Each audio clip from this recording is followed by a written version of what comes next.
भारत माता की। भारत माता की। मेरे प्यारे देशवासियों, मेरे परिवारजन, आज वो शुभ घड़ी है जब हम देश के लिए मर मिटने वाले, देश की आजादी के लिए अपना जीवन समर्पित करने वाले, आजीवन संघर्ष करने वाले, फांसी के तख्त पर चढ़कर के भारत मां की जय के नारे लगाने वाले अनगिनत आजादी के दीवानों को नमन करने का ये पर्व है। उनका पुण्य स्मरण करने का पर्व है। आजादी के दीवानों ने आज हमें आजादी के इस पर्व में स्वतंत्रता की सांस लेने के लिए सौभाग्य दिया है। यह देश उनका ऋणी है। ऐसे हर महापुरुष के प्रति हम अपना श्रद्धा भाव व्यक्त करते हैं। मेरे प्यारे देशवासियों, आज जो महानुभाव राष्ट्र रक्षा के लिए और राष्ट्र निर्माण के लिए पूरी लगन से, पूरी प्रतिबद्धता के साथ देश की रक्षा भी कर रहे हैं, देश को नई ऊंचाई पर ले जाने का प्रयास भी कर रहे हैं। चाहे वो हमारा किसान हो, हमारा जवान हो, हमारे नौजवानों का हौसला हो, हमारी माताओं बहनों का योगदान हो, दलित हो, पीड़ित हो, शोषित हो, वंचित हो, अभावों के बीच भी स्वतंत्रता के प्रति उसकी निष्ठा, लोकतंत्र के प्रति उसकी श्रद्धा, ये पूरे विश्व के लिए एक प्रेरक घटना है। मैं आज ऐसे सभी को आदरपूर्वक नमन करता हूं। प्यारे देशवासियों, इस वर्ष और पिछले कुछ वर्षों से प्राकृतिक आपदा के कारण हम सबकी चिंता बढ़ती चली जा रही है। प्राकृतिक आपदा में अनेक लोगों ने अपने परिवारजन खोए हैं,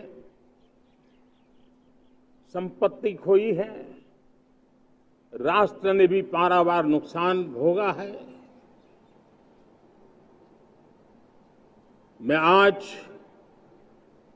उन सब के प्रति अपनी संवेदना व्यक्त करता हूं और मैं उन्हें विश्वास दिलाता हूं कि यह देश इस संकट की घड़ी में उन सब के साथ खड़ा है।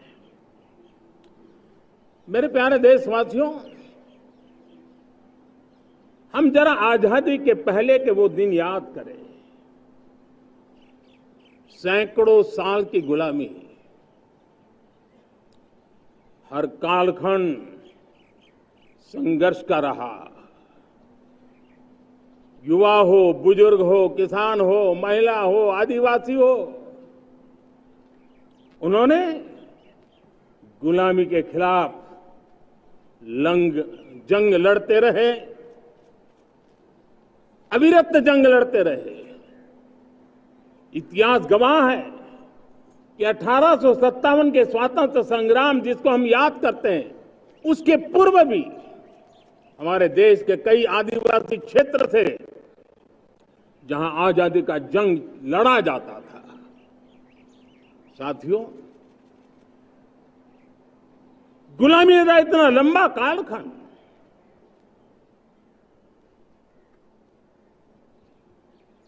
जुल्मी शासक,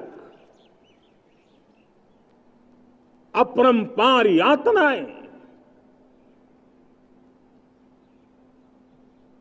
सामान्य से सामान्य मानवीयों का विश्वास तोड़ने की हर तरकीब है।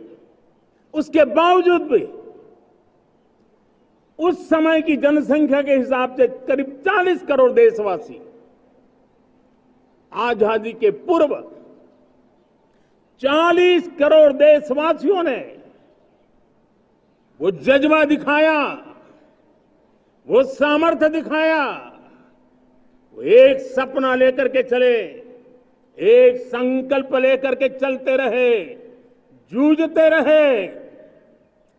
एक ही स्वर था, वंदे मातरम। एक ही सपना था, भारत की आजादी का।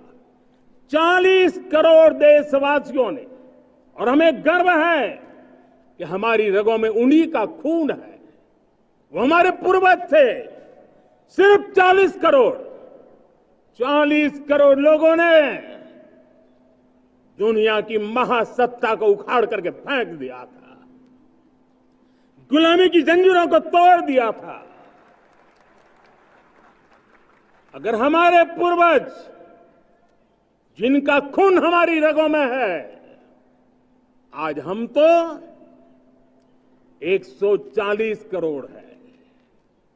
अगर 40 करोड़ गुलामी की बेड़ियों को तोड़ सकते हैं, अगर 40 करोड़ आजादी के सपने को पूर्ण कर सकते हैं, आजादी लेकर के रह सकते हैं, तो 140 करोड़ देश के मेरे नागरिक,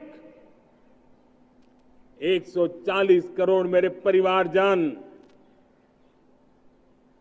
अगर संकल्प लेकर के चल पड़ते हैं, एक दिशा निर्धारित करके चल पड़ते हैं, कदम से कदम मिलाकर, कंधे से कंधा मिलाकर अगर चल पड़ते हैं, तो चुनौतियां कितनी भी क्यों ना हो, अभाव की मात्रा कितनी ही तीव्र क्यों ना हो, संसाधनों के लिए जूझने की नौबत हो, तो भी हर चुनौती को पार करते हुए हम समृद्ध भारत बना सकते हैं।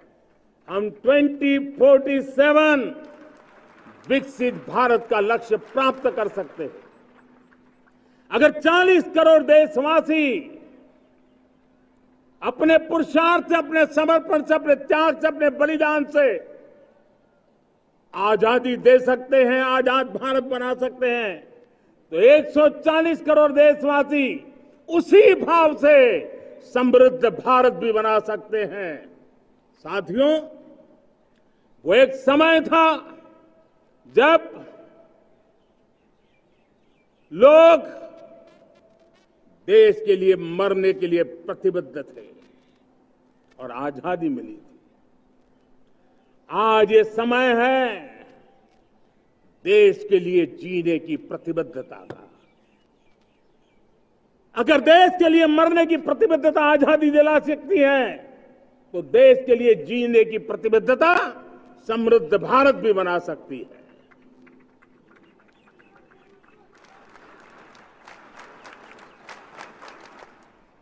साथियों,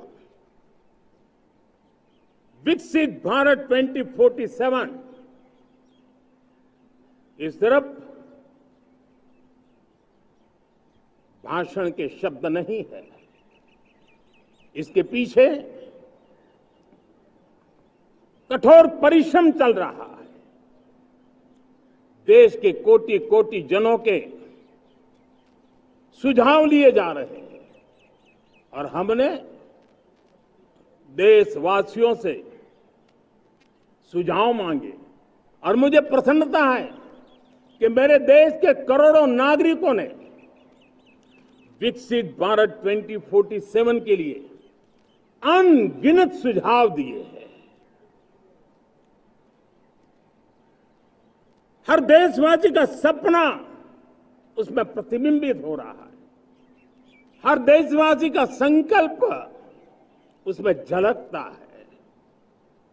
युवा हो, बुजुर्ग हो, गांव के लोग हो, शहर के लोग हो, किसान हो, कामदार हो, दलित हो, आदिवासी हो, पहाड़ों में रहने वाले लोग, शहरों में रहने वाले लोग हैं, हर किसी ने 2047 में जब देश आजादी का 100 साल मनाएगा तब तक विकसित भारत के लिए अनमोल सुझाव दिए हैं। और मैं जब इन सुझावों को देखता था मेरा मन प्रसन्न हो रहा था। उन्होंने क्या लिखा? कुछ लोगों ने कहा कि दुनिया का स्किल कैपिटल बनाने का सुझाव हमारे सामने रखा।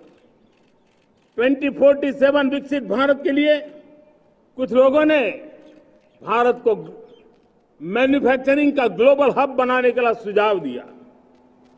कुछ लोगों ने भारत की हमारी यूनिवर्सिटीज ग्लोबल बने इसके लिए सुझाव दिया।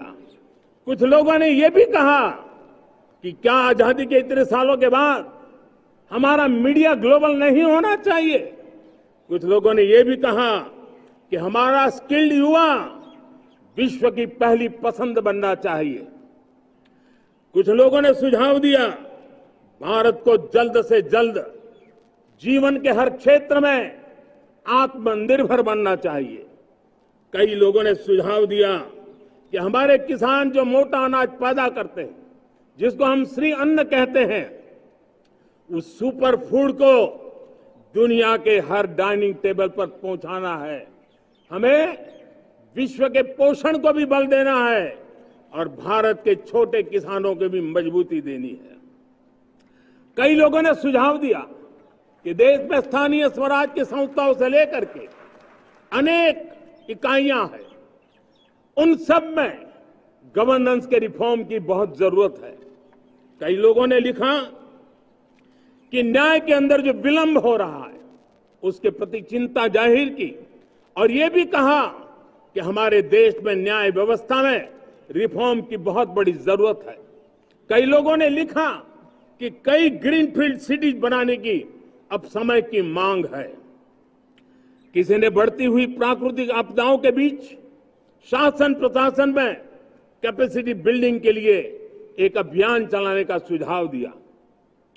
बहुत सारे लोगों ने यह सपना भी देखा है कि अंतरिक्ष में भारत का स्पेस स्टेशन जल्द से जल्द बनना चाहिए। किसी ने कहा भारत की जो पारंपरिक ट्रेडिशनल मेडिसिन है, हमारी औषधि है, दुनिया जब आज होलिस्टिक हेल्थ केयर की तरफ जा रही है तब हमें भारत की पारंपरिक औषधियां और वेलनेस हब के रूप में भारत को विकसित करना चाहिए। कोई कहते हैं कि अब देर नहीं होनी चाहिए, भारत जल्द से जल्द दुनिया की तीसरी सबसे बड़ी इकोनॉमी बनना चाहिए। साथियों, मैं इसलिए पढ़ रहा था कि मेरे देशवासियों ने सुझाव दिए, मेरे देश के सामान्य नागरिक ने ये सुझाव हमें दिए हैं। मैं समझता हूं जब देशवासियों की इतनी विशाल सोच हो, देशवासियों के इतने बड़े सपने हो, देशवासियों की इन बातों में जब संकल्प झलकते हो तब हमारे भीतर एक नया संकल्प दृढ़ बन जाता है, हमारे मन में आत्मविश्वास नई ऊंचाई पर पहुंच जाता है।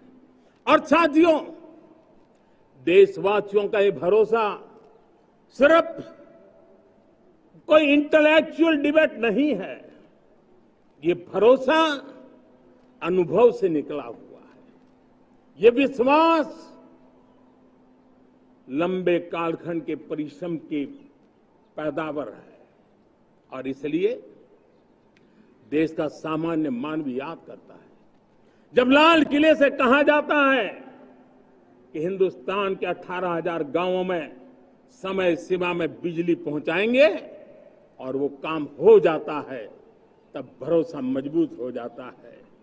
जब ये तय होता है कि आजादी के इतने सालों के बाद भी 2.5 करोड़ परिवार ऐसे हैं जहां बिजली नहीं है, वो अंधेरे में जिंदगी गुजारते हैं, 2.5 करोड़ घरों में बिजली पहुंच जाती है, तब सामान्य मानवीय का भरोसा बढ़ जाता है। जब ब्लड प्रेशर स्वच्छ भारत की बात कही जाए, तब इस देश के अग्रिम हरोर पंक्ति में बैठे हुए लोग हो, गांव के लोग हो, गरीब बस्ती में रहने वाले लोग हो, छोटे छोटे बच्चे हो, हर परिवार के अंदर स्वच्छता का वातावरण बन जाए, स्वच्छता की चर्चा हो, स्वच्छता के संदर्भ में एक दूसरे को रोक टोकने का निरंतर प्रयास चलता रहे। मैं समझता हूं कि ये भारत के अंदर आई हुई नई चेतना का प्रतिबिंब है। जब देश के सामने लाल किले से कहा जाए कि आज हमारे परिवारों में 3 करोड़ परिवार ऐसे हैं जिनके घर में नल से जल मिलता है, आवश्यक है हमारे इन परिवारों को पीने का शुद्ध पानी पहुंचे। जल जीवन मिशन के तहत इतने कम समय में नए 12 करोड़ परिवारों को जल जीवन मिशन के तहत नल से जल पहुंच रहा है। आज 15 करोड़ परिवार इसके लाभार्थी बन चुके हैं। हमारे कौन लोग वंचित थे इन व्यवस्थाओं से, कौन पीछे रह गए थे? समाज के अग्रिम पंक्ति के लोग इसके लिए अभाव में नहीं जीते थे। मेरे दलित, मेरे पीड़ित, मेरे शोषित, मेरे आदिवासी भाई बहन, मेरे गरीब भाई बहन, मेरे झुग्गी झोपड़ी में जिंदगी गुजारने वाले लोग, वही तो इन चीजों के अभाव में जी रहे थे। हमने अनेक ऐसे प्राथमिक आवश्यकताओं की पूर्ति के लिए जो प्रयास किया और उसका परिणाम हमारे इन सारे समाज के बंधुओं को मिला है। हमने वोकल फॉर लोकल का मंत्र दिया। आज मुझे खुशी है कि वोकल फॉर लोकल ने अर्थतंत्र के लिए एक नया मंत्र बन गया है।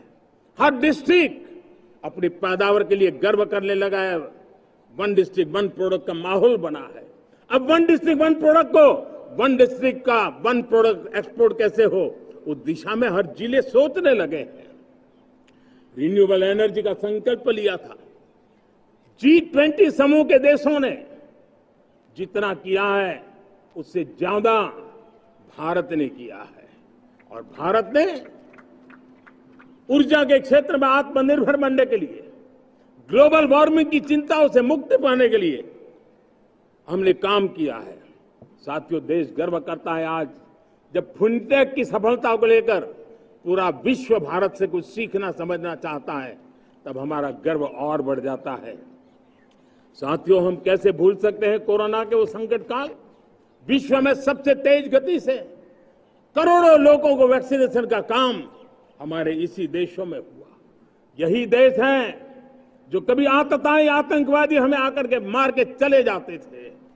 जब देश की सेना सर्जिकल स्ट्राइक करती है, जब देश की सेना एयर स्ट्राइक करती है, तो देश के नौजवानों का सीना ऊंचा हो जाता है, तन जाता है, गर्व से भर जाता है। और यही बातें हैं जो आज 140 करोड़ देशवासियों का मन गर्व से भरा हुआ है, आत्मविश्वास से भरा हुआ है। साथियों, इन सारी बातों के लिए एक सुविचारित प्रयास हुआ है। रिफॉर्म की परंपरा को सामर्थ्य दिया गया है, नक्कर तरीकों के, नक्कर लक्ष्य को लेकर के। और जब राजनीतिक नेतृत्व की संकल्प शक्ति हो, दृढ़ विश्वास हो, जब सरकारी मशीनरी उसको लागू करने के लिए समर्पण भाव से जुट जाती है, और जब देश के हर नागरिक उस सपने को पूरा करने के लिए, जन भागीदारी करने के लिए, जन आंदोलन बनाने के लिए आगे आता है, तब हमें निश्चित परिणाम मिलता ही रहता है। मेरे प्यारे देशवासियों, हम ये न भूलें कि इस देश उस परिस्थितियों से भी दशकों तक भी आजादी के बाद समय बिताया है, जब होती है, चलती है, अरे यार ये तो चलेगा, अरे हमें क्या मेहनत करने की जरूरत है, अरे मामला है अगली पीढ़ी दिखेगी, अरे हमको मौका मिला है यार, मौज कर लो, आगे वाला आगे का जाने, हमें क्या कर रहा है, हम अपना समय निकाल दें, अरे नया करने जाओगे कोई बवाल उठ जाए। पता नहीं क्यों देश में स्टेटस को का माहौल बन गया था, जो है उसी से गुजारा कर लो, यही का माहौल बन गया था। और लोग तो कहते हैं अरे भाई छोड़ो, अब कुछ होने वाला नहीं है, चलो, ऐसा ही मन मर गया था।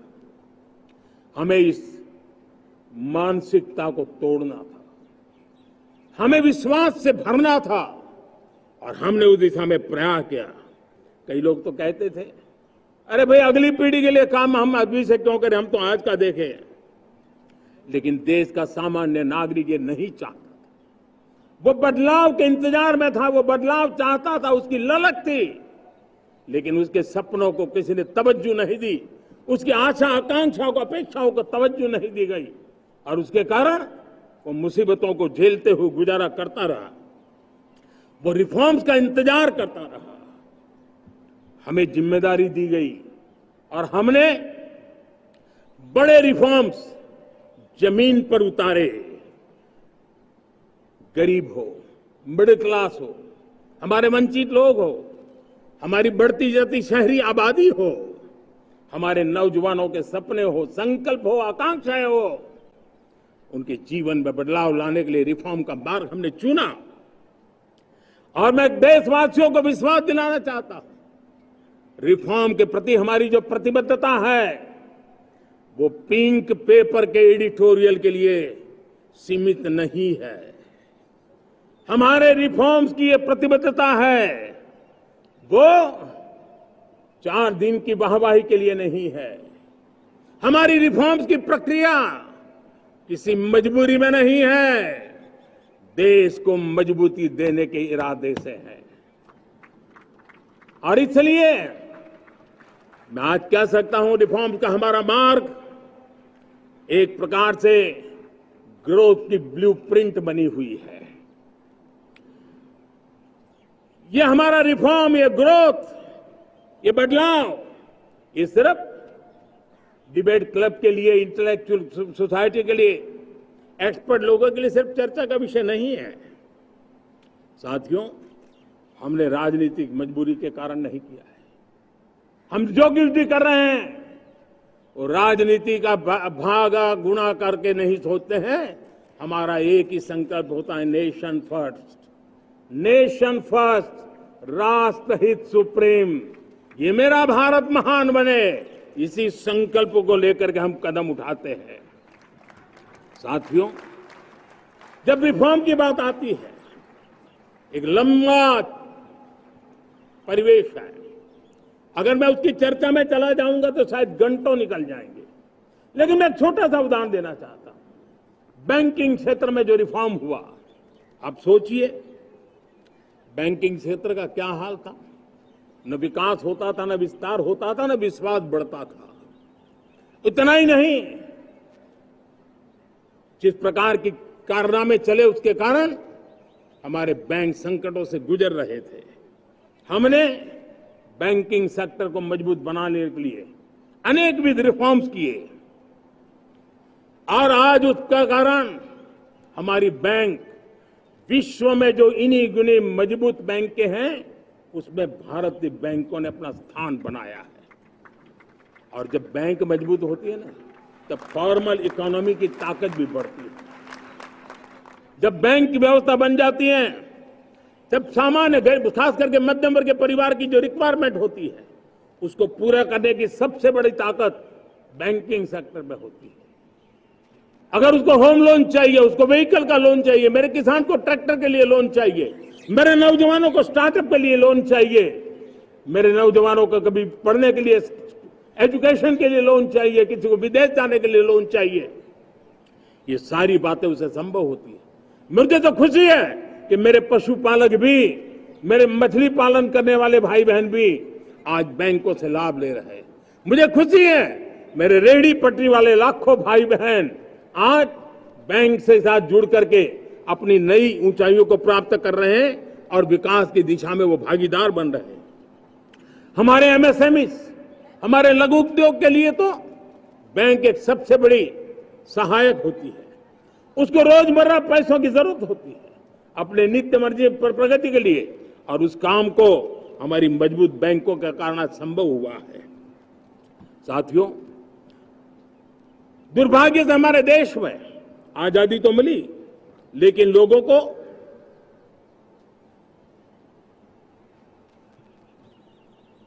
एक प्रकार से माई बाप कल्चर से गुजरना पड़ा। सरकार के पास मांगते रहो, सरकार के पास हाथ फैलाते रहो, किसी की सिफारिश के लिए रास्ते खोदते रहो, वही कल्चर डेवलप हुआ था। आज हमने गवर्नेंस के इस मॉडल को बदला है। आज सरकार खुद लाभार्थी हितार्थी के पास जाती है। आज सरकार खुद उसके घर गैस का चूल्हा पहुंचाती है। आज सरकार खुद उसके घर पानी पहुंचाती है। आज सरकार खुद उसके घर बिजली पहुंचाती है। आज सरकार खुद उसको आर्थिक मदद दे करके विकास के नए आयामों को सर करने के लिए प्रेरित करती है, प्रोत्साहित करती है। आज सरकार खुद नौजवान के स्किल डेवलपमेंट के लिए अनेकविध कदम उठा रही है। साथियों, बड़े रिफॉर्म्स के लिए हमारी सरकार बहुत ही प्रतिबद्ध है और हम इसी के द्वारा देश में प्रगति की राह को चुनना चाहते हैं। साथियों, देश में नई व्यवस्थाएं बन रही है। देश को आगे ले जाने के लिए अनेक वित्त नीतियों को, अनेक वित्त पॉलिसीज को निरंतर बनाया जाए और नए सिस्टम पर देश का भरोसा भी बढ़ता रहता है, निरंतर बढ़ता रहता है। आज जो 20-25 साल का नौजवान है, जो 10 साल पहले जब 12-15 साल की उम्र का नौजवान था, उसने अपनी आंखों के सामने ये बदलाव देखा है। 10 साल के भीतर भीतर उसके सपनों को आकार मिला है, धार मिली है और उसके आत्मविश्वास में एक नई चेतना जगी है और वही देश का एक नया सामर्थ्य के रूप में उभरना है। आज विश्व भर में भारत की साख बढ़ी है, भारत के प्रति देखने का नजरिया बदला है। आज विश्व में युवाओं के लिए संभावनाओं के द्वार खुले हैं। रोजगार के अनगिनत नए अवसर जो शायद आजादी के इतने सालों के बाद भी नहीं आए थे, वो आज उनके दरवाजे पर दस्तक दे रहे हैं। संभावनाएं बढ़ती गई हैं, नए मौके बन रहे हैं। मेरे देश के युवाओं को अब धीरे धीरे चलने का इरादा नहीं है। मेरा देश का नौजवान इंक्रीमेंटल प्रगति में विश्वास नहीं करता। मेरा देश का नौजवान छलांग मारने के मूड में है। वो छलांग मार के नई सिद्धियों को प्राप्त करने के मूड में है। मैं कहना चाहूंगा, भारत के लिए गोल्डन एरा है।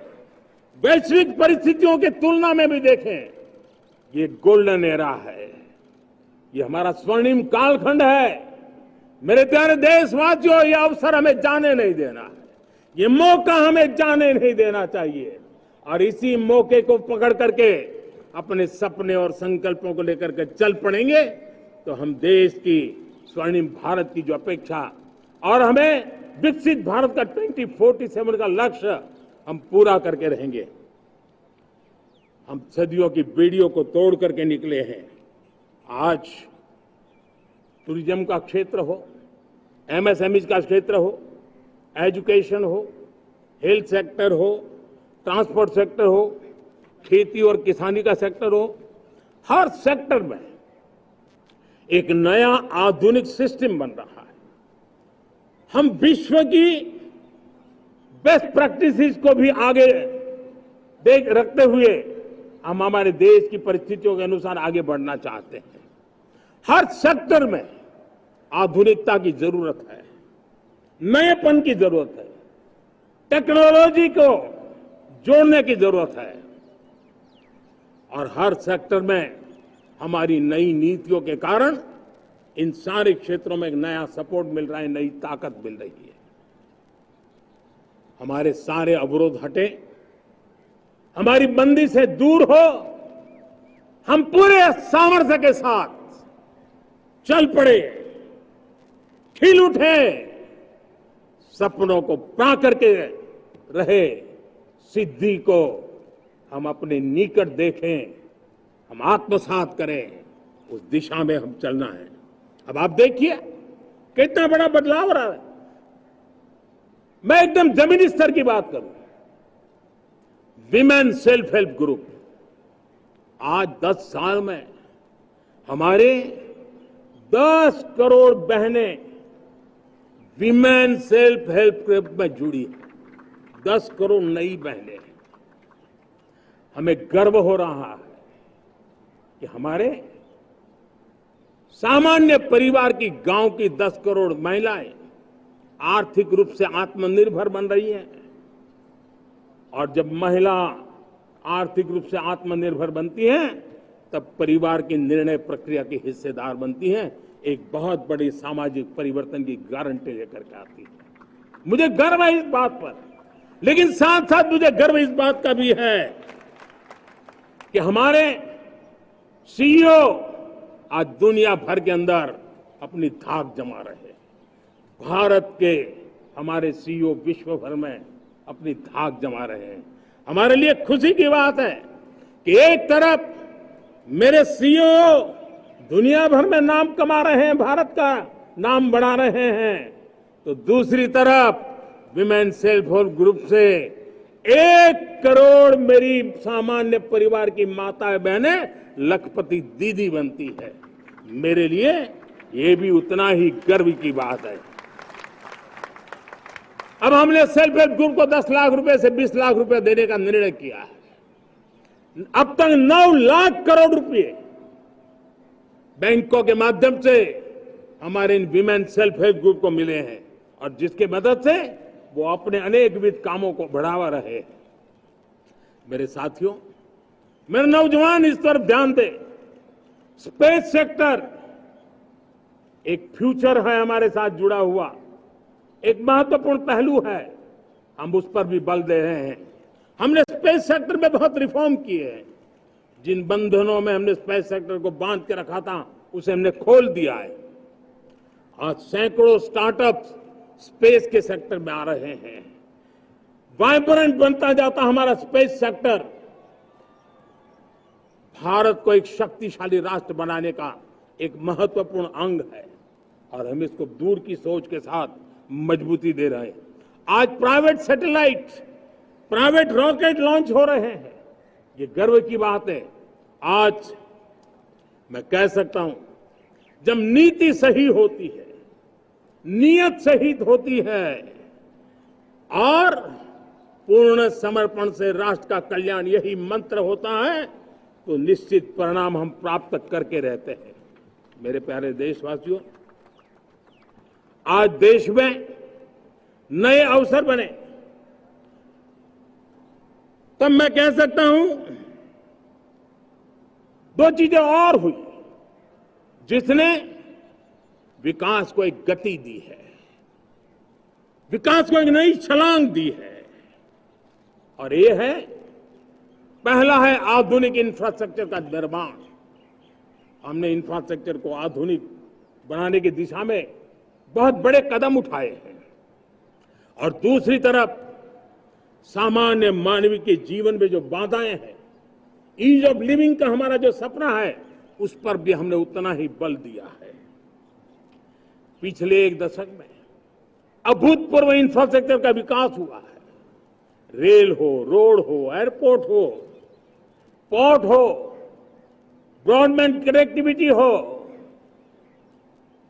गांव गांव नए स्कूल बनाने की बात हो, जंगलों में स्कूल बनाने की बात हो, दूर सुदूर इलाकों में अस्पताल बनाने की बात हो, आरोग्य मंदिर बनाने की बात हो, मेडिकल कॉलेजों का काम हो, आयुष्मान आरोग्य मंदिरों का निर्माण चलता हो, 60,000 से ज्यादा अमृत सरोवर बने हो, 2 लाख पंचायतों तक ऑप्टिकल फाइबर नेटवर्क पहुंचा हो, नहरों का एक बहुत बड़ा जाल बिछाया जा रहा हो, 4 करोड़ पक्के घर बनना, गरीबों को एक नया आश्रय मिलना, 3 करोड़ नए घर बनाने के संकल्प के साथ आगे बढ़ने की हमारी कोशिश हो। हमारा पूर्वी भारत, नॉर्थ ईस्ट, उसका इलाका आज इंफ्रास्ट्रक्चर के लिए जाने जाना लगा है। और हमने ये जो कायाकल्प किया है, उसका सबसे बड़ा लाभ समाज के उन वर्गों तक हम पहुंचे हैं जो ग्रामीण सड़कें वहां बनी है, जिनकी तरफ कोई देखता नहीं था, जिस इलाकों को नहीं देखता था, जिन गांवों को नहीं देखता था।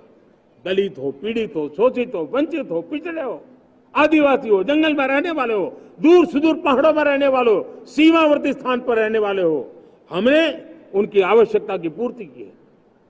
हमारे मछुआरे भाई बहनों की आवश्यकताओं को पूरा करना, हमारे पशुपालकों के जीवन को बदलना, एक प्रकार से सर्वांगीण विकास का प्रयास हमारी नीतियों में रहा, हमारी नीयत में रहा है, हमारे रिफॉर्म में रहा है, हमारे कार्यक्रमों में रहा है, हमारी कार्यशैली में रहा है। और उस सबसे बड़ा लाभ मेरे युवाओं को होता है। उनको नए नए अवसर मिलते हैं, नए नए क्षेत्र में कदम रखने का उसके लिए संभावनाएं बन जाती है, और वही तो सबसे ज्यादा रोजगार दे रहा है। और सबसे ज्यादा रोजगार प्राप्त करने का अवसर इन्हीं समय में उनको मिला है।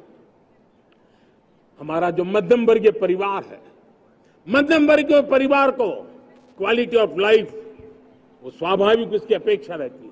वो देश के लिए बहुत देता है, तो देश का भी दायित्व है कि उसकी जो क्वालिटी ऑफ लाइफ में जो उसकी अपेक्षाएं हैं, सरकार की कठिनाइयों से मुक्ति की उसकी जो अपेक्षाएं हैं, उसको पूर्ण करने के लिए हम निरंतर प्रयास करते हैं। और मैंने तो सपना देखा है कि 2047 जब विकसित भारत का सपना होगा, तो उसकी एक इकाई ये भी होगी कि सामान्य मानव के जीवन में सरकार की दखलें कम हो, जहां सरकार की जरूरत हो वहां अभाव न हो, और जहां सरकार की बेकारण प्रभाव भी न हो, इस प्रकार की व्यवस्था पर हम प्रतिबद्ध हैं। मेरे प्यारे देशवासियों, हम छोटी छोटी जरूरतों पर भी ध्यान देते हैं, हम छोटी छोटी आवश्यकताओं पर ध्यान देते हैं, और उसको लेकर हम चलते हैं। चाहे हमारे गरीब का घर का चूल्हा जलता रहे, गरीब की मां को कभी आंसू पी करके सोना न पड़े, और इसके लिए मुफ्त इलाज की योजना हमारी चल रही है। बिजली, पानी, गैस अब सैचुरेशन के मूड पर है, और जब हम सैचुरेशन की बात करते हैं वो 100% होता है। जब सैचुरेशन होता है तो उसको जातिवाद का रंग नहीं लगता है। जब सैचुरेशन होता है तो उसमें पांथिकता का रंग नहीं लगता है। जब सैचुरेशन का मंत्र होता है तब सच्चे अर्थ में सबका साथ सबका विकास का मंत्र साकार होता है। लोगों के जीवन में सरकार की दखल कम हो, उस दिशा में हमने हजारों कंप्लायंसेस के लिए सरकार सामान्य मानवीय पर बोझ डालती थी, उन सारे कंप्लायंसेस को दूर किया। हमने देशवासियों के लिए 1,500 से ज्यादा कानूनों को खत्म कर दिया, ताकि कानूनों की जंजाल के अंदर देशवासियों को फंसना न पड़े।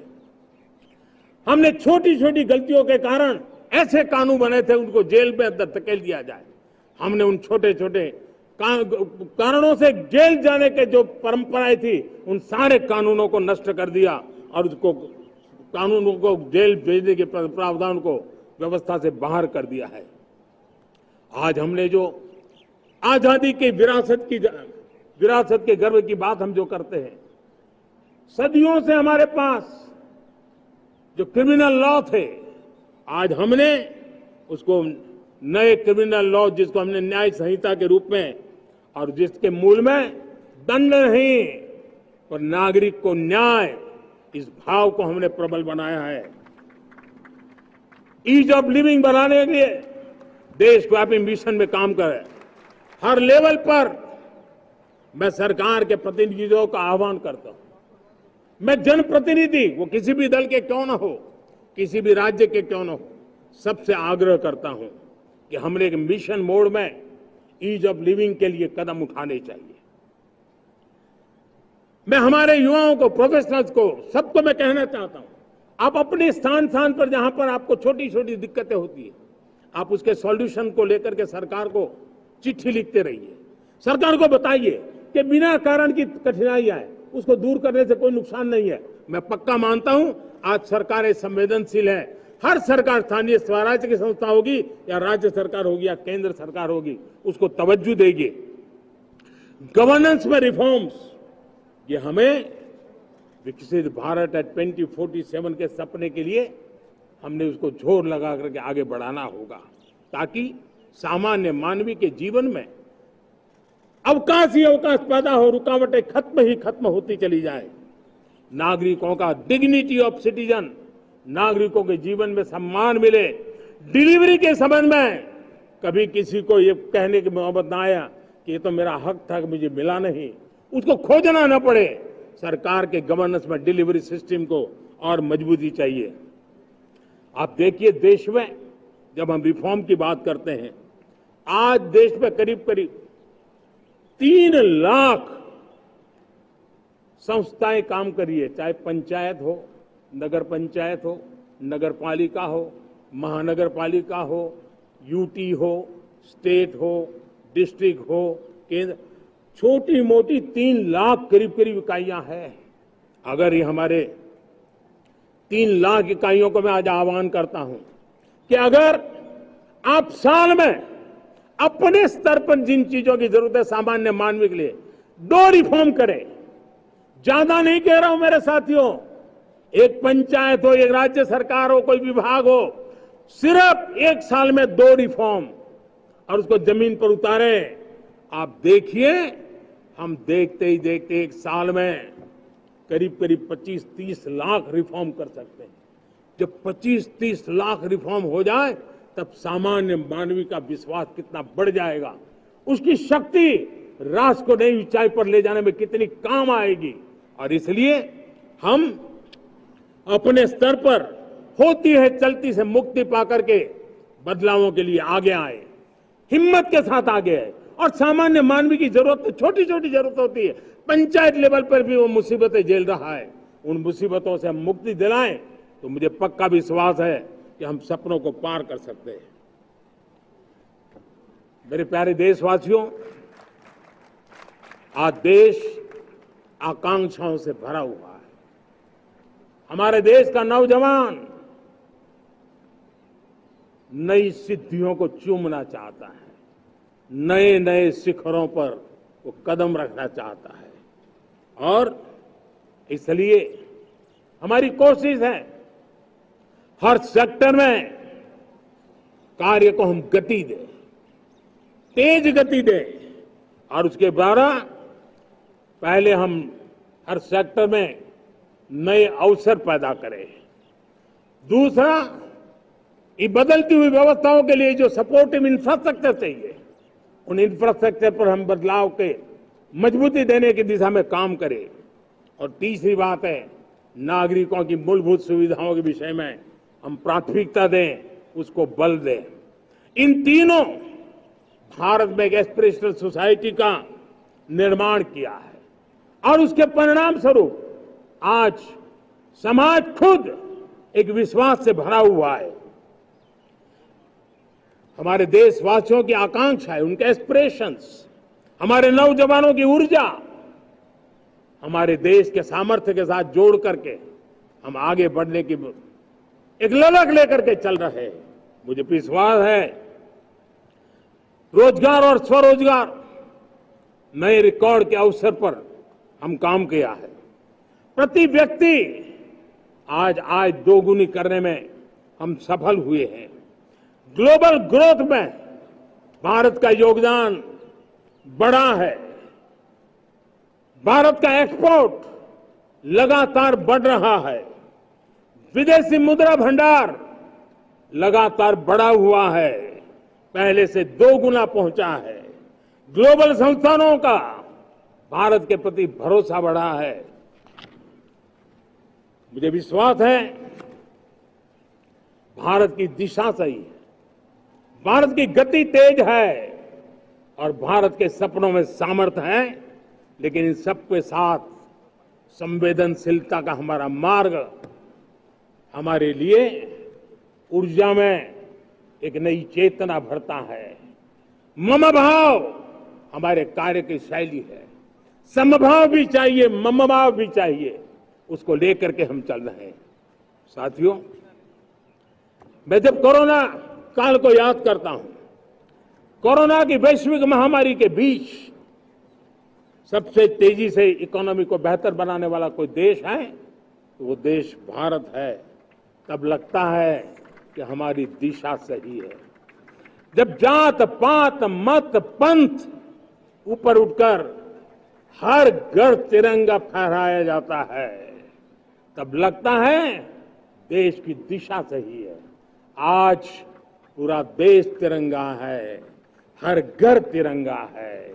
न कोई जात है, न कोई पात है, न कोई ऊंच है, न कोई नीच है, सभी भारतीय है। यही तो हमारी दिशा की ताकत है। जब हम 25 करोड़ लोगों को गरीबी से बाहर निकालते हैं, तब हमारा विश्वास पक्का हो जाता है कि हमने गति को बराबर मेंटेन किया है, और सपनों को साकार करना अब दूर नहीं है। जब 100 से अधिक आकांक्षी जिले अपने अपने राज्य के अच्छे जिलों की स्पर्धा कर रहे हैं, बराबरी करने लगे हैं, तो हमें लगता है कि हमारी दिशा और गति दोनों सामर्थ्यवान है।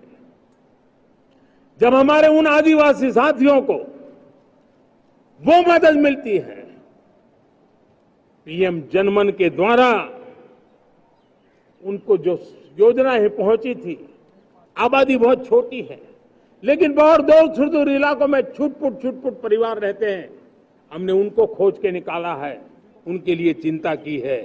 तब लगता है कि संवेदनशीलता से जब काम करते हैं तब संतोष कितना मिलता है।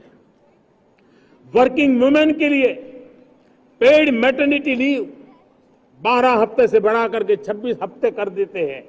तब सिर्फ नारी का सम्मान ही करते इतना नहीं है, नारी के प्रति संवेदनशील भाव से निर्णय करते इतना नहीं, लेकिन उसके गोद में जो बच्चा पला है ना, उसको एक उत्तम नागरिक बनाने के लिए मां की जो जरूरत है उसमें सरकार रुकावट न बने, इस संवेदनशील भावना से उस निर्णय को हम करते हैं। जब मेरे दिव्यांग भाई बहन भारतीय साइन लैंग्वेज की बात हो या तो सुगम्य भारत का अभियान हो, उसको लगता है कि अब मेरी भी डिग्निटी है, मेरे प्रति देश के नागरिक सम्मान के भाव से देखता है। और पैरालंपिक में तो हमारे खिलाड़ी नई नई ताकत दिखाने लगे हैं। तब लगता है कि ये जो मेरा मम भाव है, हम सबका मम भाव है, उसकी ताकत नजर आती है।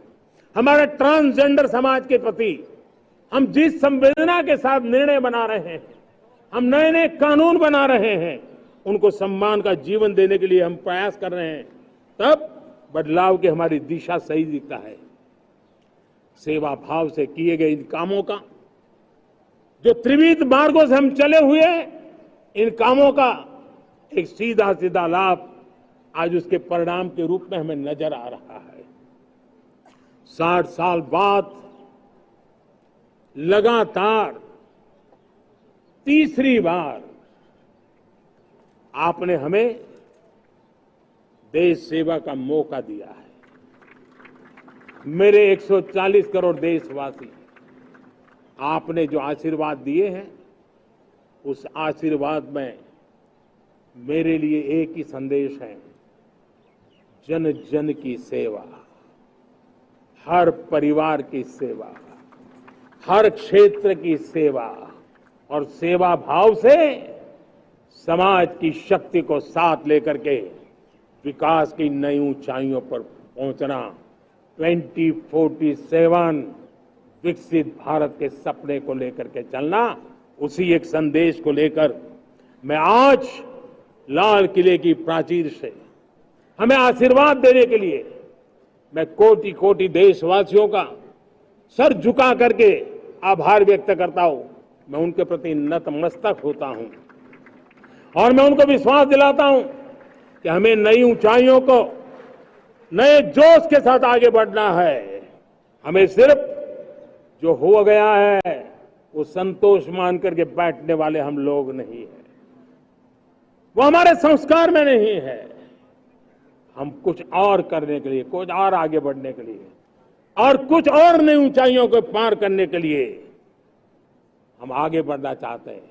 विकास को, समृद्धि को, सपनों को साकार करने को, संकल्प को लिए जीवन खपाने को हम अपना स्वभाव बनाना चाहते हैं, देशवासियों का स्वभाव बनाना चाहते हैं। मेरे प्यारे देशवासियों, आज नई शिक्षा नीति बहुतेक मात्रा में कई राज्यों ने उसको अच्छा इनिशिएटिव लिए है और उसके कारण आज एक 21वीं सदी के अनुरूप हमारी शिक्षा व्यवस्था को जो हम बल देना चाहते हैं और विकसित भारत के सपने के लिए जिस प्रकार से मानव समूह तैयार करना चाहते हैं, नई शिक्षा नीति बहुत बड़ी भूमिका अदा। मैं नहीं चाहता हूं कि मेरे देश के नौजवानों को अब विदेशों में पढ़ने के लिए मजबूर होना पड़े। मध्यम वर्गीय परिवार के लाखों करोड़ों रुपया बच्चों को विदेश पढ़ने के लिए भेजने में खर्च हो जाए। हम यहाँ ऐसी शिक्षा व्यवस्था का विकसित करना चाहते हैं कि मेरे देश के नौजवानों को विदेश जाना न पड़े, मेरे मध्यम वर्गीय परिवारों को लाखों करोड़ रुपया खर्च करना न पड़े। इतना ही नहीं, ऐसे संस्थान निर्माण हो ताकि विदेशों से लोग भारत के अंदर उनका मुंह मोड़े। अभी अभी हमने बिहार का हमारा गौरवप्रद इतिहास रहा है, नालंदा यूनिवर्सिटी का पुनर्निर्माण किया है। फिर से एक बार नालंदा यूनिवर्सिटी काम करना शुरू कर दिया है। लेकिन हमें शिक्षा के क्षेत्र में फिर से एक बार सदियों पुराने उस नालंदा स्पिरिट को जगाना होगा, उस नालंदा स्पिरिट को जीना होगा, उस नालंदा स्पिरिट को लेकर के बड़े विश्वास के साथ विश्व की ज्ञान की परंपराओं को नई चेतना देने का काम हमें करना होगा।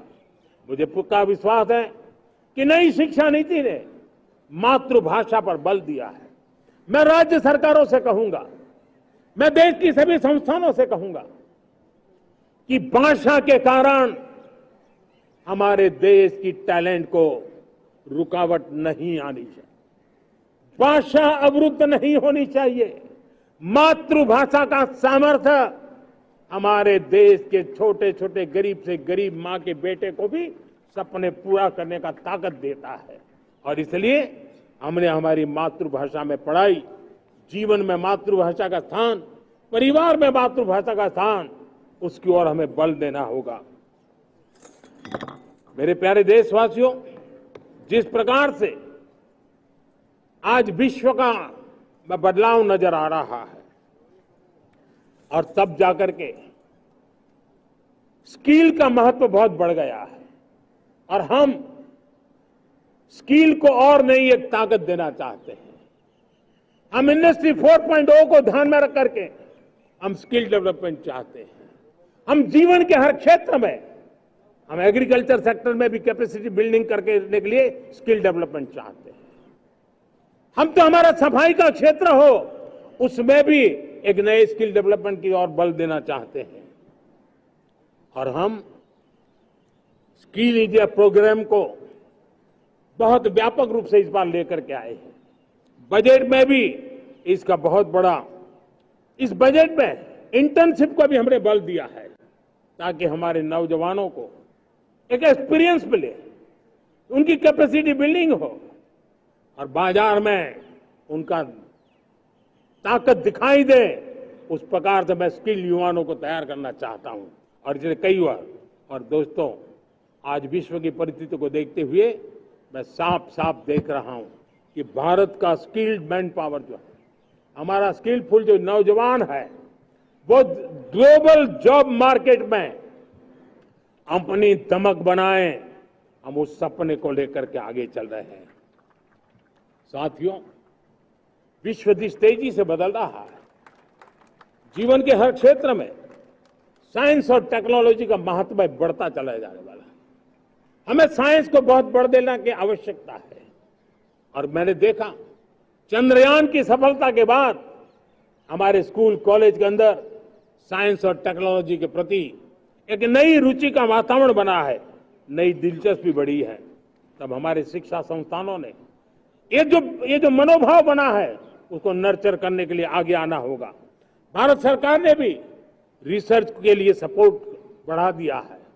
हमने ज्यादा से ज्यादा चेयर स्थापित किए हैं। हमने नेशनल रिसर्च फाउंडेशन बना करके हमने उसको एक कानूनी परिवेश में ला करके स्थायी रूप से एक व्यवस्था विकसित की है ताकि रिसर्च को लेकर के निरंतर बल मिले और ये रिसर्च फाउंडेशन उस काम को करे। मेरे बड़े गर्व की बात है कि बजट में हमने 1 लाख करोड़ रुपया रिसर्च और इनोवेशन के लिए हमने देने का निर्णय किया है ताकि हमारे देश के नौजवान के पास जो आइडियाज है, उस आइडियाज को हम जमीन पर उतार पाए। साथियों, आज भी हमारे देश में मेडिकल एजुकेशन के लिए हमारे बच्चे बाहर जा रहे हैं। वैसा कहा मैंने, वो ज्यादातर मध्यम वर्गीय परिवार के, उनके लाखों करोड़ों रुपए खर्च हो जाते हैं। और तब जाकर के हमने पिछले 10 साल में मेडिकल सीटों को करीब करीब 1 लाख कर दिया। आज मैं करीब करीब 25,000 युवा हर साल विदेश में मेडिकल एजुकेशन के लिए जाते हैं, और ऐसे ऐसे देश में जाना पड़ रहा है, कभी कभी तो मैं सुनता हूं तो हैरान हो जाता हूं।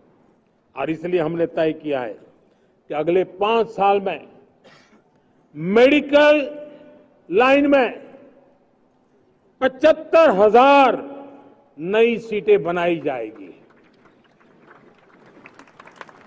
मेरे प्यारे देशवासियों, विकसित भारत 2047 वो स्वस्थ भारत भी होना चाहिए, और जब स्वस्थ भारत हो तो आज जो बच्चे हैं उनके पोषण पर आज से ही ध्यान देने की जरूरत है।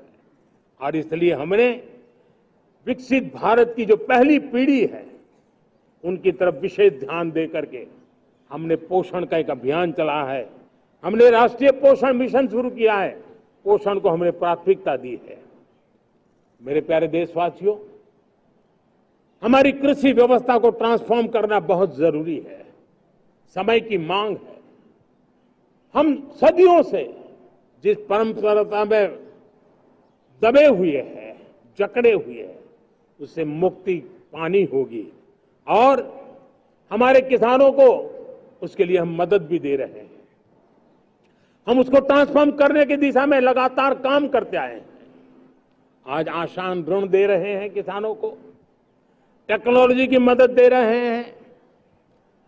किसान जो पैदावार करता है उसको वैल्यू एडिशन के लिए हम काम कर रहे हैं, उसके लिए मार्केटिंग के लिए पूरा प्रबंध करते हैं, ताकि उसको एंड टू एंड हर जगह पे हैंड होल्डिंग की व्यवस्था हो, उस दिशा में हम काम कर रहे हैं।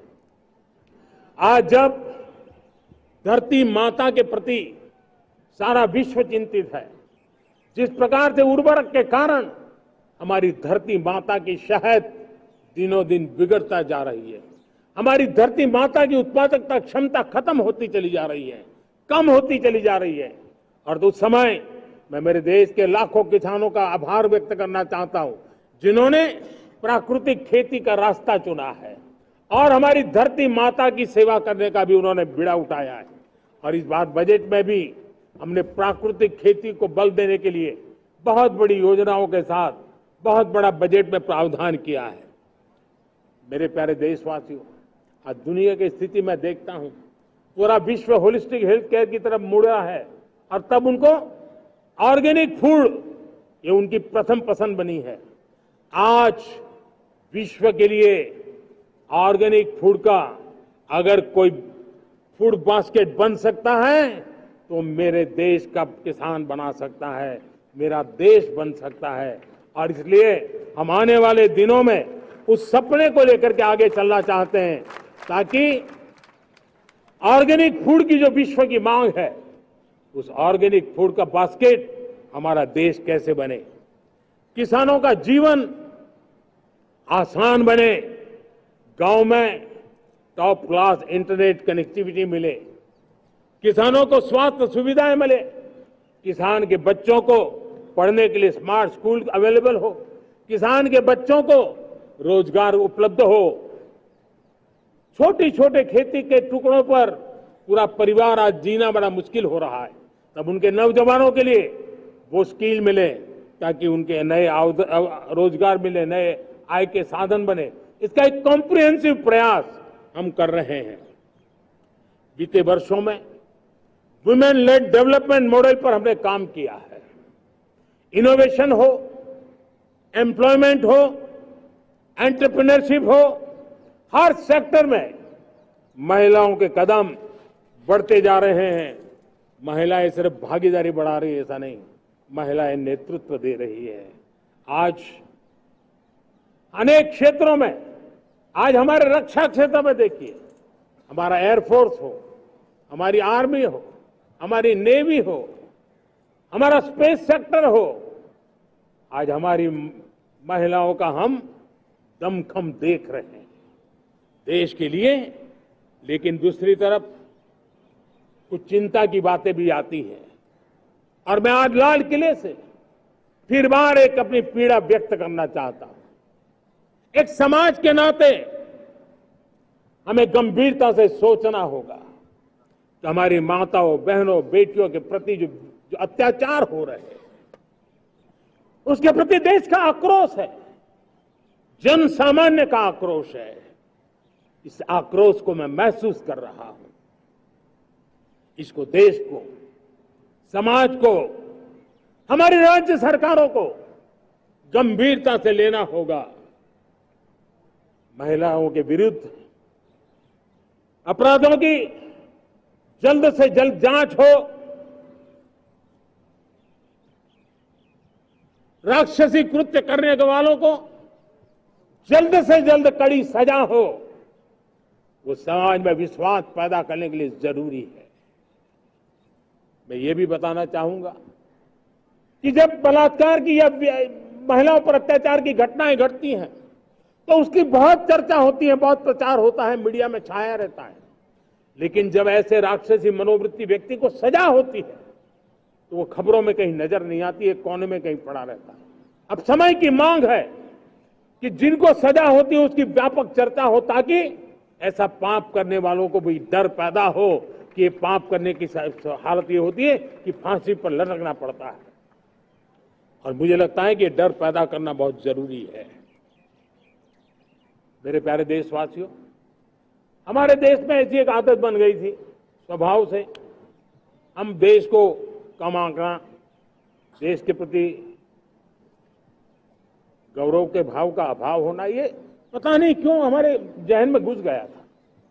और हम तो कभी कभी तो लेट आए तो कहते थे इंडियन टाइम, शर्म के साथ हम बोल देते थे। देश को इन चीजों से हमने बाहर लाने में सफलता पाई है। किसी जमाने में कहा जाता था अरे खिलौने भी बाहर से आते थे, वो दिन देखे हमने। आज मैं गर्व से कह सकता हूं कि मेरे देश के खिलौने दुनिया के बाजार में अपनी धमक लेकर के पहुंच रहे हैं। खिलौने हमारे एक्सपोर्ट होने शुरू हुए। तो एक जमाना था हम मोबाइल फोन इंपोर्ट करते थे, आज मोबाइल फोन का मैन्युफैक्चरिंग का इकोसिस्टम बना है, एक बहुत बड़ा हब बना है, और आज हम मोबाइल फोन दुनिया में एक्सपोर्ट करने लगे हैं। ये भारत की ताकत है। साथियों, भविष्य के साथ सेमीकंडक्टर जुड़ा हुआ है, आधुनिक टेक्नोलॉजी जुड़ी है, एआई जुड़ा हुआ है। हमने सेमीकंडक्टर मिशन पर काम शुरू किया। हर उपकरण में मेड इन इंडिया चिप क्यों न हो, क्यों ये सपना मेरे देश का नौजवान देखे। टैलेंट यहां है, सारे इस प्रकार के रिसर्च काम हिंदुस्तान में होते हैं, तो अब प्रोडक्शन भी हिंदुस्तान में होगा, सेमीकंडक्टर का काम भी हिंदुस्तान में होगा, और हम एंड टू एंड सॉल्यूशन दुनिया को देने की ताकत रखते हैं, और हम उसको साथियों एक जमाना हमने देखा है 2G के लिए हम कैसा संघर्ष करते थे। आज हर उपकरण में हम देख रहे हैं, हम तेजी से आगे बढ़े।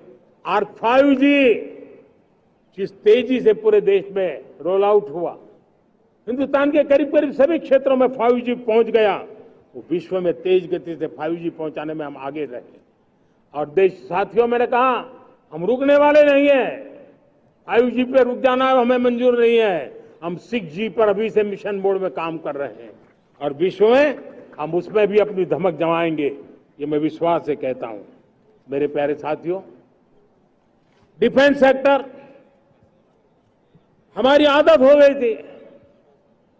डिफेंस बजट कितना ही क्यों न हो, लेकिन कभी को सोचता नहीं था कि डिफेंस बजट बढ़ा तो जाता कहां है। डिफेंस बजट विदेशों से खरीदी में चला जाता था।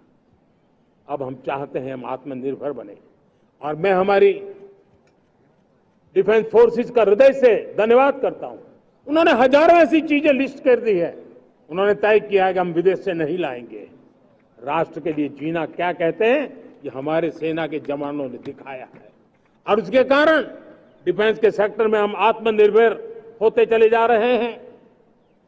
आज डिफेंस मैन्युफैक्चरिंग में भारत की पहचान बनी है, और मैं आज खुशी से कह सकता हूं कि जो देश कभी डिफेंस की हर छोटी मोटी चीज बाहर से लाता था, आज धीरे धीरे दुनिया के कई देशों में हम जो डिफेंस के इक्विपमेंट मैन्युफैक्चर कर रहे हैं वो हम एक्सपोर्ट करने लगे हैं। दुनिया में डिफेंस हब मैन्युफैक्चरिंग हब के रूप में हम धीरे धीरे उभर रहे हैं। हम मैन्युफैक्चरिंग क्षेत्र को बढ़ावा देना चाहते हैं क्योंकि रोजगार के लिए सर्वाधिक आवश्यक है। आज पीएलआई स्कीम को बहुत बड़ी सफलता मिली है। एफडीआई रिफॉर्म्स, उसने भी हमें बहुत बड़ी ताकत दी है। एमएसएमईज को बहुत बड़ा बल मिला है, नई व्यवस्थाएं विकसित हुई है और उसके कारण हमारा मैन्युफैक्चरिंग सेक्टर, हम दुनिया का एक मैन्युफैक्चरिंग हब बने। जिस देश के पास इतनी नौजवान शक्ति हो, जिस देश के अंदर ये सामर्थ्य हो, हम मैन्युफैक्चरिंग की दुनिया में भी इंडस्ट्री 4.0 में हम बहुत बड़ी ताकत के साथ आगे जाना चाहते हैं। और इसके लिए आवश्यक स्किल डेवलपमेंट, उस पर भी हमने बल दिया है। और स्किल डेवलपमेंट में भी हमने नए मॉडल तय किए हैं। हमने जन भागीदारी को जोड़ा है ताकि तुरंत रिक्वायरमेंट के अनुसार स्किल डेवलपमेंट हम कर सके। और मुझे विश्वास है, मैं लाल किले की प्राचीर से कह रहा हूं, वो दिन दूर नहीं होगा जो भारत इंडस्ट्रियल मैन्युफैक्चरिंग का हब होगा। दुनिया उसकी तरफ देखती होगी। आज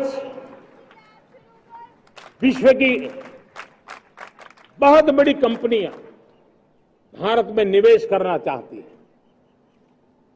ये चुनाव के बाद मैंने देखा, मेरे तीसरे कार्यकाल में जितने लोग मुझसे मिलने के लिए मांग कर रहे हैं वो ज्यादातर निवेशक लोग हैं, विश्व भर के निवेशक हैं। वो आना चाहते हैं, भारत में निवेश करना चाहते हैं। ये एक बहुत बड़ा गोल्डन अपॉर्चुनिटी है।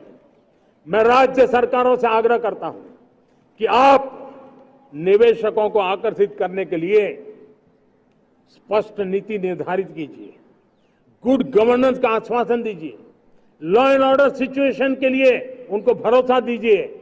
हर राज्य एक तंदुरुस्त स्पर्धा में आगे आए। राज्य राज्य के बीच निवेशकों को खींचने के लिए स्पर्धा होनी चाहिए, निवेशकों को लिए, ताकि उनके राज्य में निवेशक आएंगे, उनके राज्य के नौजवानों को स्थानीय रूप से अवसर मिलेगा, रोजगार का अवसर मिलेगा। नीतियों में परिवर्तन लाना चाहिए तो ग्लोबल रिक्वायरमेंट के अनुसार नीतियों को राज्यों ने परिवर्तित करना चाहिए। लैंड की आवश्यकता है तो राज्यों ने लैंड बैंक बनानी चाहिए। गुड गवर्नेंस सिंगल पॉइंट पर काम करने के लिए राज्य जितने प्रोएक्टिव होंगे, जितने ज्यादा प्रयास करेंगे, जो निवेशक आ रहे हैं वो कभी भी वापस नहीं जाएंगे। सिर्फ भारत सरकार से काम ये होता नहीं है, राज्य सरकारों की बहुत बड़ी आवश्यकता होती है, क्योंकि जो भी प्रोजेक्ट लगने वाला है उस राज्य में लगने वाला है, उसको हर राज्य के साथ रोजमर्रा का काम पड़ता है। और इसलिए मैं राज्यों से आग्रह करूंगा कि जब विश्व पूरा भारत की तरफ आकर्षित हो रहा है, विश्व पूरा भारत में निवेश करने के लिए प्रतिबद्ध हो रहा है, तब ये हमारा दायित्व बनता है कि हमारी पुरानी आदतें छोड़ करके स्पष्ट नीति के साथ हम आगे आए। देखिए, आपको परिणाम अपने राज्य में दिखाई देगा और आपका राज्य भी चमक उठेगा, ये मैं आपको विश्वास देता हूं। साथियों, भारत अपनी बेस्ट क्वालिटी के लिए पहचानी जाए, ये बहुत जरूरी है। अब विश्व के लिए हमें डिजाइन ऑफ इंडिया का क्षेत्र, डिजाइन इन इंडिया, इस पर हमने बल देना है। हमें कोशिश करनी है अब इंडियन स्टैंडर्ड इंटरनेशनल स्टैंडर्ड बनने चाहिए। इंडियन स्टैंडर्ड इंटरनेशनल स्टैंडर्ड बनेंगे तब हमारी हर चीज को सहजता से मोहर लग जाएगी। और ये हमारे प्रोडक्शन की क्वालिटी पर निर्भर करेगा, हमारी सेवा की क्वालिटी पर निर्भर करेगा, हमारे अप्रोच की क्वालिटी पर निर्भर करेगा। और इसलिए हमें क्वालिटी पर बल देकर के आगे बढ़ना है। हमारे पास टैलेंट है, डिजाइन के क्षेत्र में हम दुनिया को बहुत कुछ नया दे सकते हैं। डिजाइन इन इंडिया, इस आह्वान को लेकर के हमें अब आगे चलना है। Design in India and design for the world, इस सपने को लेकर के चलना है।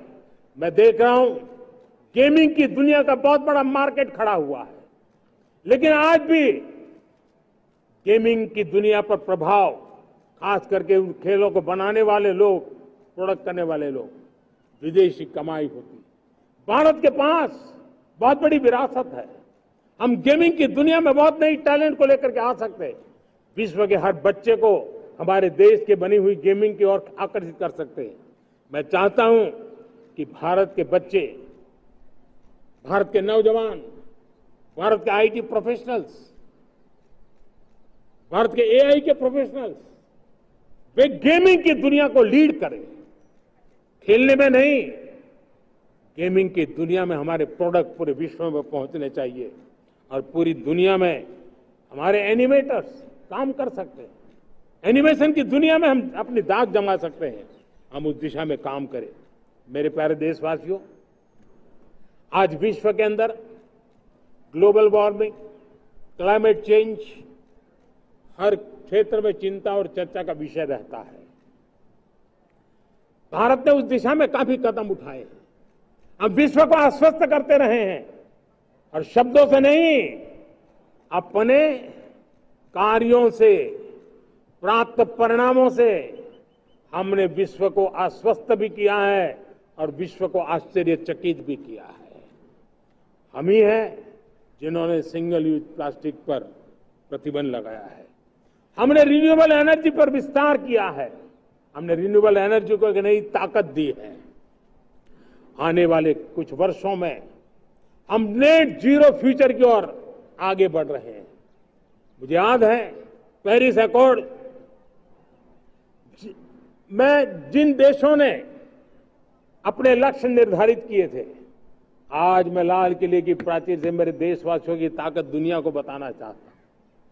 G20 देश के समूह जो नहीं कर पाए वो मेरे देश के नागरिकों ने करके दिखाया है। मेरे देशवासियों ने करके दिखाया है।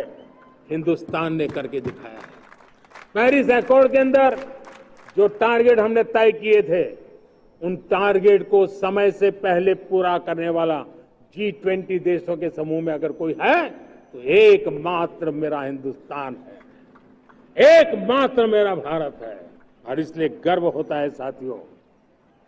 रिन्यूएबल एनर्जी के टारगेट हमने पूरे कर, हम 2030 तक रिन्यूएबल एनर्जी को 500 गीगावाट तक ले जाने के लिए मकसद से काम कर। आप कल्पना कर सकते हैं कि कितना बड़ा लक्ष्य है। दुनिया के लोग सिर्फ 500 गीगावाट शब्द सुनते हैं ना तो मेरी तरफ ऐसे ऐसे देखते हैं, लेकिन आज मैं विश्वास से कह रहा हूं देशवासियों को कि इस लक्ष्य को भी हम पूरा करके रहेंगे और ये मानव जाति की भी सेवा करेगा, हमारे भविष्य की भी सेवा करेगा, हमारे बच्चों के उज्जवल भविष्य की गारंटी बनेगा। हमने 2030 तक हमारी रेलवे को नेट जीरो एमिशन का लक्ष्य लेकर के हम चल रहे हैं। साथियों, पीएम सूर्य घर मुफ्त बिजली योजना उसको एक नई ताकत देने वाली है और ये बदलाव का फल मेरे देश के सामान्य परिवार को मिला, विशेष करके मेरे मध्यम वर्ग को मिलेगा जब उसका बिजली का मुक्त हो जाए, बिल मुक्त हो जाएगा। इलेक्ट्रिक व्हीकल उसकी मांग बढ़ती जा रही है। जब पीएम सूर्य घर योजना से वो बिजली उत्पादन करता है सूर्य से, तो उसका व्हीकल का प्रवास का खर्चा भी वो कम कर सकता है। साथियों, हम ग्रीन हाइड्रोजन मिशन लेकर के एक ग्लोबल हब बनना चाहते हैं।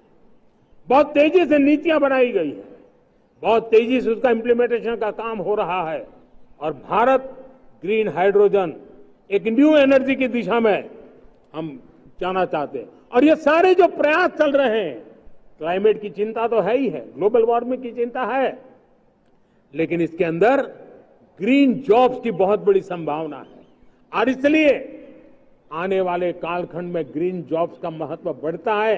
तो उसको सबसे पहले कैप्चर करने के लिए मेरे देश के नौजवानों को अवसर देने के लिए और ग्रीन जॉब्स के लिए एक बहुत बड़ा क्षेत्र को बढ़ावा दे रहे हैं।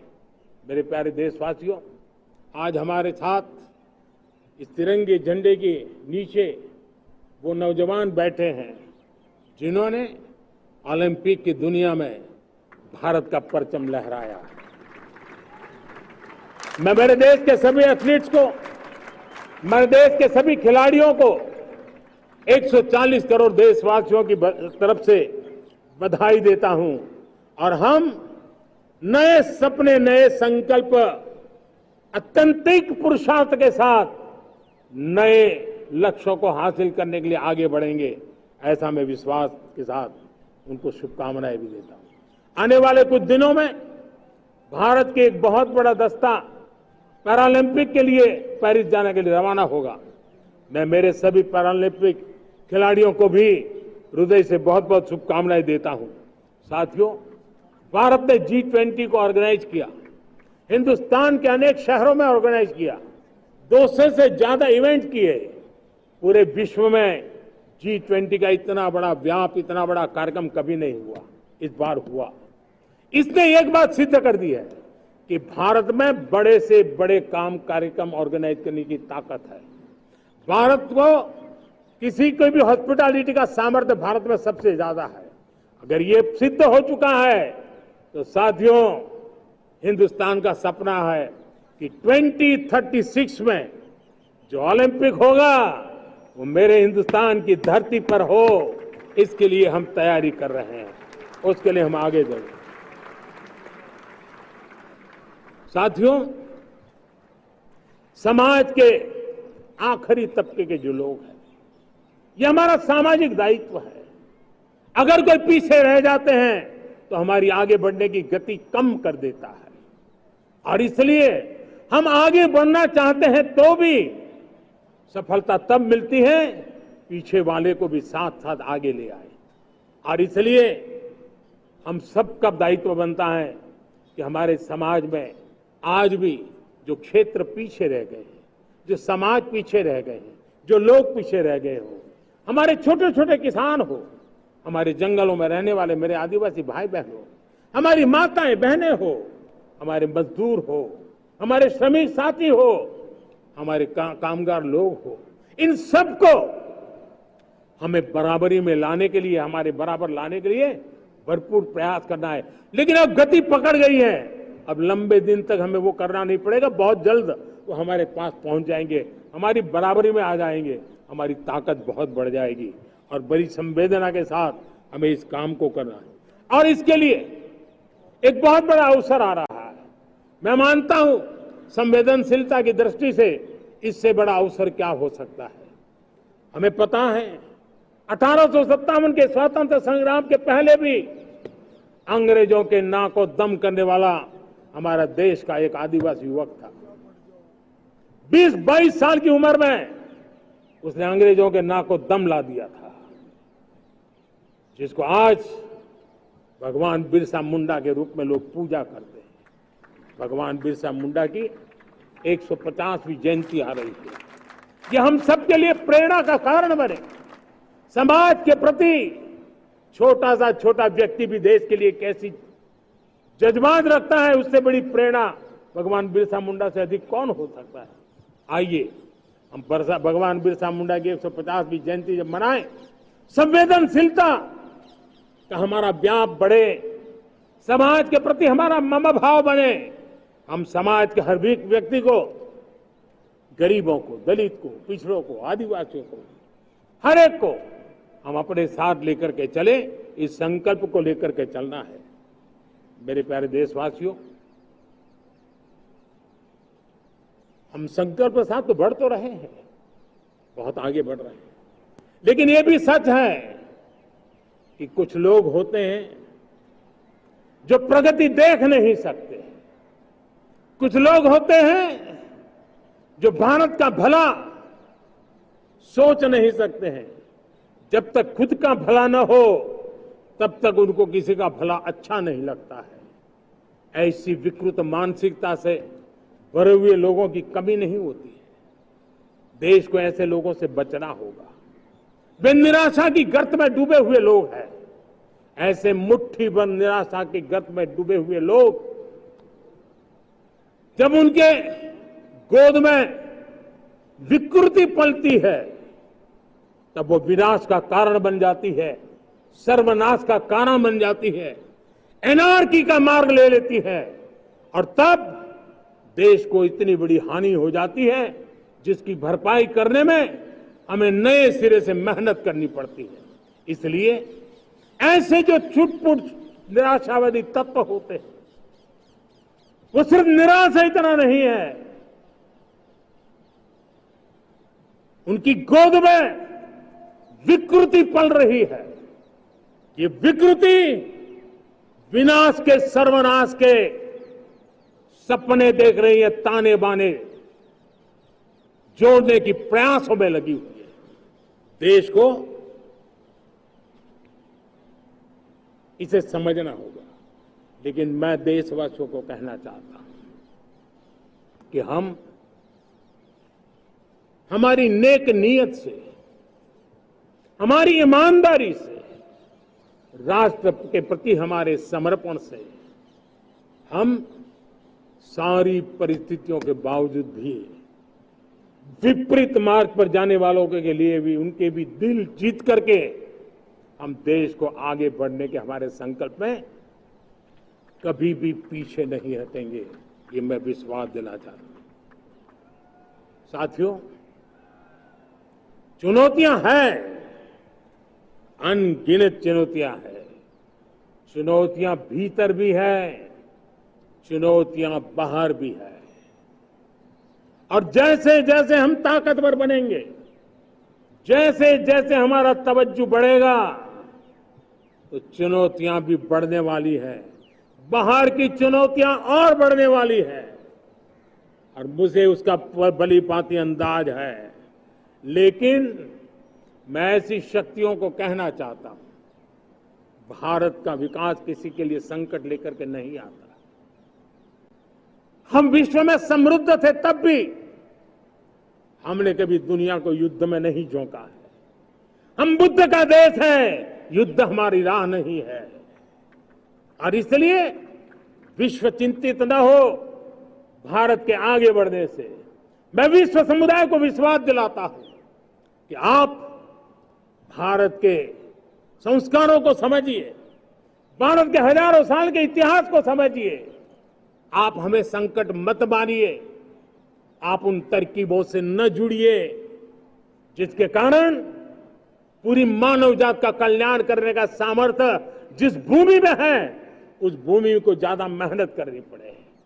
लेकिन फिर भी मैं देशवासियों को कहना चाहता हूं, चुनौतियां कितनी ही क्यों न हो, चुनौती को चुनौती देना ये हिंदुस्तान की फितरत में है। न हम डिगेंगे, न हम थकेंगे, न हम रुकेंगे, न हम झुकेंगे।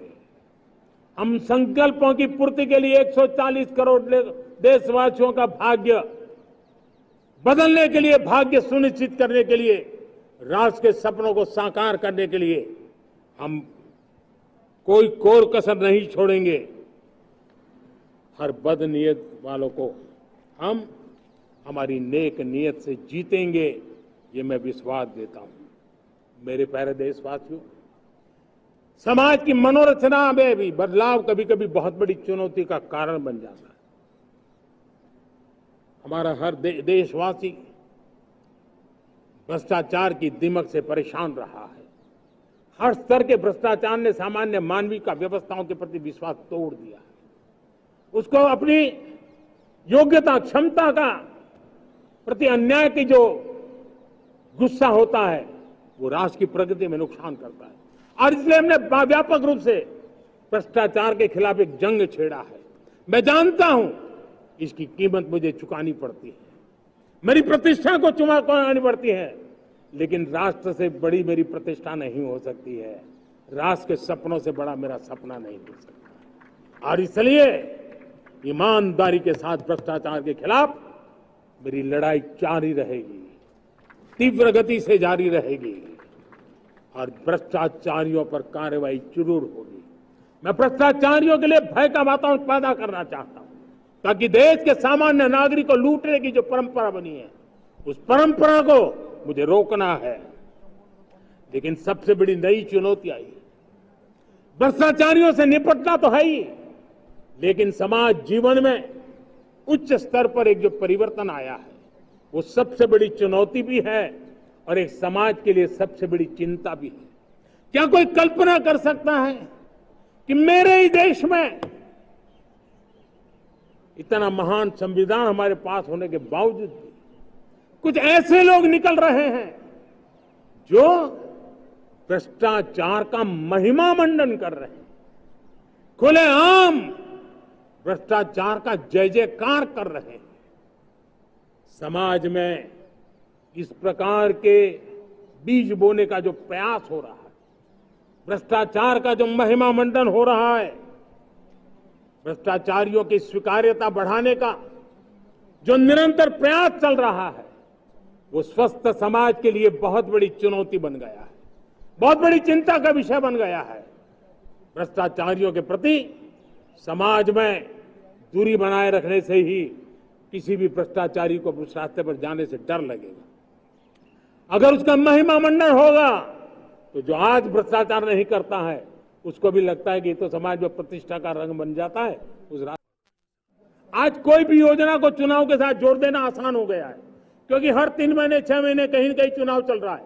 कोई भी योजना जाहिर करोगे आप तो मीडिया में देखेंगे चुनाव आया तो फलाना हो गया, चुनाव आया तो फलाना हो गया। हर काम को चुनाव के रंग से रंग दिया गया है और इसलिए देश में व्यापक चर्चा हुई है। सभी राजनीतिक दलों ने अपने विचार रखे हैं। एक कमेटी ने बहुत बढ़िया अपना रिपोर्ट तैयार किया है। वन नेशन वन इलेक्शन के लिए देश को आगे आना होगा। मैं लाल किले से तिरंगे की साक्षी में देश के राजनीतिक दलों से आग्रह करता हूं, देश के संविधान को समझने वाले लोगों से आग्रह करता हूं कि भारत की प्रगति के लिए, भारत के संसाधनों का सर्वाधिक उपयोग जन सामान्य के लिए हो, उसके लिए वन नेशन वन इलेक्शन के सपने को साकार करने के लिए हमें आगे आना चाहिए। मेरे प्यारे देशवासियों, भारत का स्वर्णिम कालखंड है। 2047 विकसित भारत, ये हमारी प्रतीक्षा कर रहा है। बाधाएं, रुकावटें, चुनौतियां, उसको परास्त करके एक दृढ़ संकल्प के साथ ये देश चलने के लिए प्रतिबद्ध है। और साथियों, मैं साफ देख रहा हूं,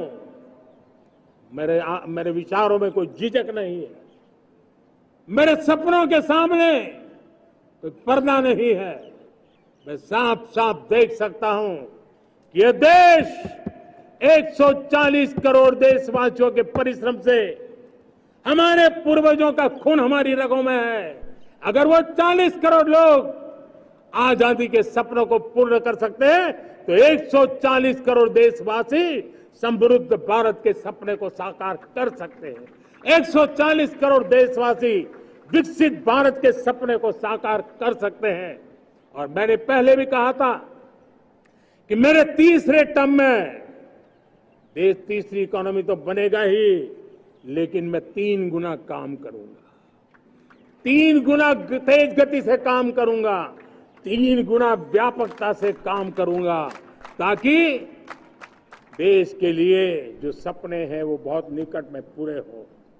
मेरा हर पल देश के लिए है, मेरा हर क्षण देश के लिए है, मेरा कण कण सिर्फ और सिर्फ मां भारती के लिए है।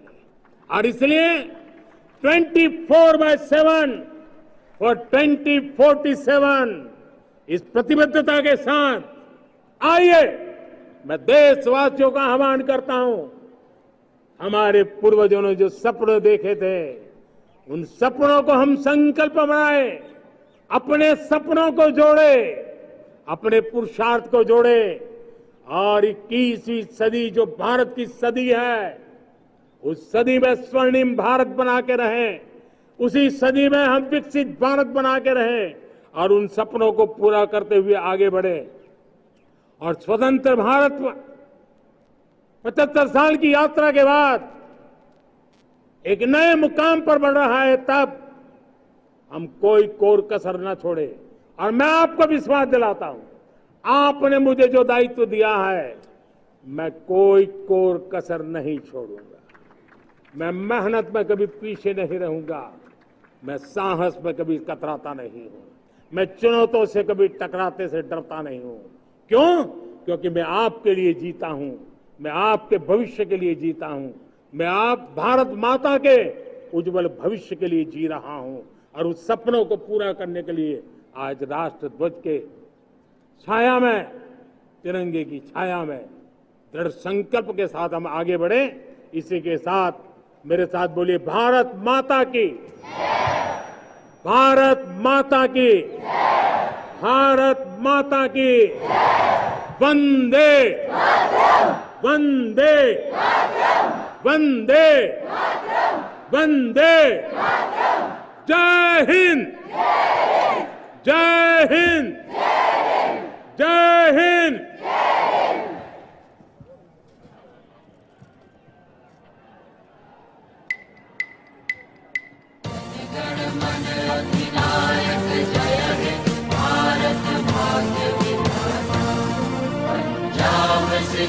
गुजरात मराठा द्राविड़ उत्कल बंग विंध्य हिमाचल यमुना गंगा उच्छल जलधि तरंग तव शुभ नामे जागे तव शुभ आशीष मांगे गाहे बन जय गाथा जन गण मंगल गायक जय हे भारत भाग्य विधाता जय हे जय हे जय हे जय जय जय हे।